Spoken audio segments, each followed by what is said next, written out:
Մաննանը հարցնում է Տրոյսոյին, թե ինչ է նա անում այնտեղ։ Նա վստահ է, որ Մասան նույնպես այնտեղ պետք է լինի։ Տրոյսոն պատասխանում է. Մայրիկ,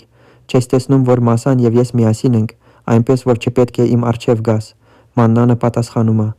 Ես նրա հետ ոչ մի կապ չունեմ։ Ես պարզապես հարցնում էի, որովհետև եկել էի տեղեկություններ հավաքելու, ինչ որ մեկն ինձ ասաց, որ սա անեմ։ Սա լսելով Տրոյսոն պատասխանում է. Մանան, ինչու ես այդքան բարի, դու նույնիսկ չես կարողանում ճիշտ ստել։ Մասան ծիծաղում է և ասում. Մանան, դու փախչում ես մեզանից, որովհետև մեզ խնդիրներ ես ստեղծում։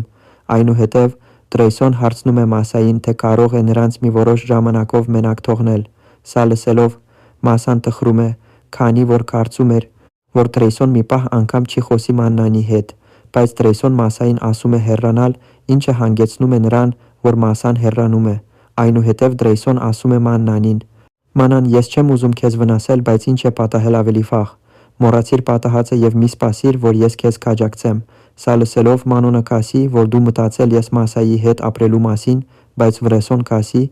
որ սա ուղղակի խաղ է, ես այլևս ոչ մեկին չեմ սիրում։